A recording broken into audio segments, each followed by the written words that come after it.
Penyidik Komisi Pemberantasan Korupsi Novel Baswedan diteror 2 orang pengendara motor tak dikenal. Novel disiram air keras usai sholat subuh di Kelapa Gading, Jakarta Utara. Air keras menyebabkan Novel bengkak di kelopak mata bagian bawah kiri, serta bengkak di dahi sebelah kiri karena terbentur pohon. Menurut keterangan warga, Novel Baswedan sempat berupaya mengejar pelaku penyiraman air keras. Namun akhirnya ia memilih membersihkan wajah dari siraman air keras.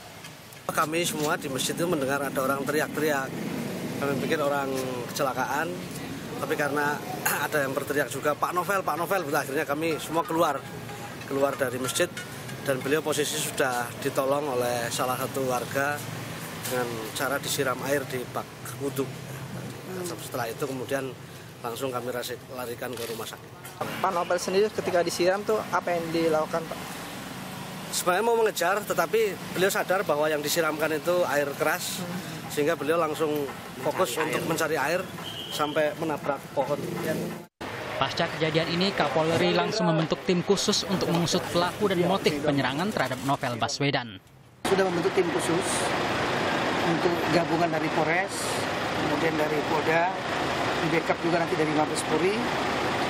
Kita akan berusaha maksimal untuk mengungkapnya.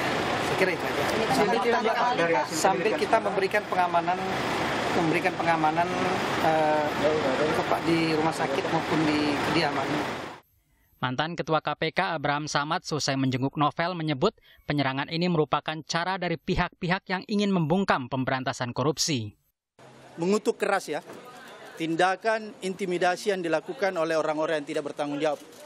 Karena ini adalah cara-cara yang biadab, ya, cara-cara yang ingin membungkam orang yang ingin menegakkan kebenaran. Cara-cara ingin membungkam orang-orang yang ingin memberantas korupsi di Indonesia. Dan ini sama dengan cara-cara mengkriminalisasi. Oleh karena itu saya minta negara dan seluruh aparat hukum harus bisa melindungi segenap warga negara yang sedang menjalankan tugasnya sebagaimana mestinya. Berdasarkan informasi yang dikumpulkan Koalisi Masyarakat Sipil Anti Korupsi, rumah Novel sering dipantau orang tak dikenal. Selain itu, aktivitas Novel sehari-hari juga sudah diikuti.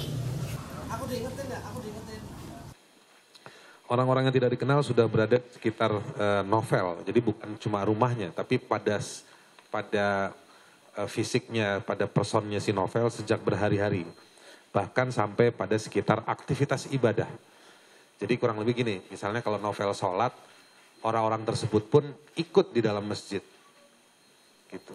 Jadi di sekitar Novel benar-benar berada secara fisik. Jadi bukan sekedar tahu informasinya di mana, tapi bahkan mendekati Novel. Wakil Presiden Yusuf Kala menilai aksi teror ini terkait perlawanan pihak tertentu yang terseret kasus korupsi besar. Adanya perlawanan dari pihak-pihak yang mungkin kena kasus hukum. Kita tidak bisa menuduh kasus hukum mana, tapi tentu kalau kasus hukumnya kecil, masa dia mau celakakan orang. Pasti ini kasus hukum besar. Sementara itu, pimpinan KPK menegaskan KPK tidak takut akan ancaman teror untuk terus memberantas korupsi. Kami pastikan KPK tidak akan surut dan tidak akan terpengaruh oleh teror ini. Seluruh pimpinan KPK serta seluruh pegawai KPK akan terus berjuang dalam pemberantasan korupsi dengan terus melanjutkan proses penanganan perkara-perkara yang sedang ditangani. Kalau tujuan teror ini berkaitan dengan penanganan kasus perkara, itu salah sasaran. Kamilah sebagai pimpinan KPK yang bertanggung jawab terhadap segala langkah upaya penanganan perkara pemberantasan korupsi yang dilakukan oleh penyidik-penyidik KPK, termasuk saudara Novel. Polisi harus segera mengungkap kasus ini. Perjuangan pemberantasan korupsi tidak boleh berhenti dengan ancaman, intimidasi, serta serangan apapun juga. Tim Liputan, Kompas TV.